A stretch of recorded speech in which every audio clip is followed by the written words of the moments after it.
একটি রায়ের পর সব কিছু বদলে যাবে। বাধা সরবে, মেয়র হবেন ইশরাক। শপথ, নেতৃত্ব, গতি ফিরে পাবে রাজনীতি।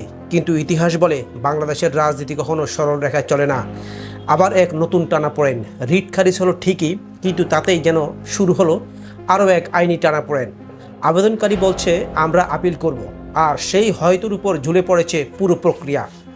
অন্য প্রান্তে দাঁড়িয়ে এক চিরচেনা মুখ মাহবুবউদ্দিন খোকন বলেছেন 24 ঘন্টা পার হলে এটা হবে আদালত অবমাননা। শুধু রায় নয়, তার বাস্তবায়নও যেন এখন এক যুদ্ধক্ষেত্র। এই বিচারিক উত্তেজনার পেছনে যে রাজনৈতিক আগুন জ্বলছে তা এখন স্পষ্ট। একটি ফেসবুক স্ট্যাটাস হঠাৎ যেন আলো ফেলে দিল অনেক অন্ধকারের কোণে। এক এনসিপি নেতা প্রশ্ন ছুড়ে দিলেন, হাইকোর্ট যদি জনগণের মত নিয়েই রায় দেয় তবে হাইকোর্টের প্রয়োজন কি? এটা প্রশ্ন নয়, এটা এক ধরনের চ্যালেঞ্জ। চ্যালেঞ্জ শুধু আদালত নয়, গোটা ব্যবস্থাকে। তারপর দোষ চাপানোর খেলা। আঙ্গুল উঠল আসিফ নজরুলের দিকে। তাকে দায়ী করে বলা হলো এই রাজনৈতিক গোলক দাদায় তিনি নাকি মূল নকশাকার। এটাই কি ব্যক্তিগত মত নাকি দলীয় কৌশল? আরও এক বড় প্রশ্ন, উপদেষ্টারা কি আসলেই নিরপেক্ষ? ইশরাক বলেছেন আমি মেয়র হব কি না সেটা বড় কথা না, বড় কথা হলো এই ঘটনায় দেখিয়ে দিল কারা কার দিকে আছেন।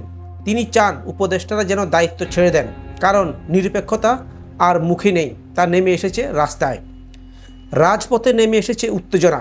কাকরাইল, মৎস্য ভবন, ইন্টারকন্টিনেন্টালের মোড়, ঢাকা যেন বিভক্ত এক মানচিত্র। এক পাশে উল্লাস, আরেক পাশে ক্ষোভ। একটা দাবিতে ছাত্রদল, অন্য দাবিতে এনসিপি। এক পাশে ব্যারিকেড, অন্য পাশে বৃষ্টি ভেজা হতাশা। এদিকে সরকার নীরব। কেন?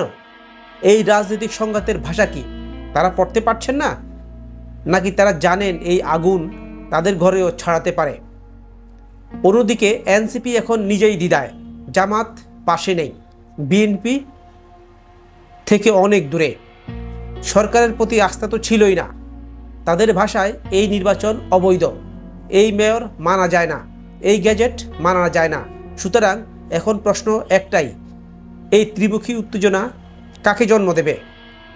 একটি আন্দোলন, একটি আপিল, নাকি আরেকটি গভীর সংকট? রাজনীতি যখন ধোঁয়াশায় ঢাকা পড়ে, সেখানে সবচেয়ে বেশি পথ হারায় জনগণ। তাদের জীবনে ট্রাফিক জ্যাম, রাস্তায় বৃষ্টি, আর পর্দার উপরে এক নাটক যার শেষ দৃশ্য এখনও লেখা হয়নি। এই গল্প এখানেই শেষ নয়। বিএনপি ডেকেছে জরুরি সংবাদ সম্মেলন, রাজপথে আরও লোক নামবে, কেউ চুপ করে থাকবে না। আমরা দেখে যাব, শুনে যাব, তবে মনে রাখবেন গণতন্ত্রে কেউ একা চলতে পারে না, সবাইকে নিয়ে চলতে হয়, নইলে পথ রক্তে ভিজে যায়। ভালো থাকুন, ধন্যবাদ।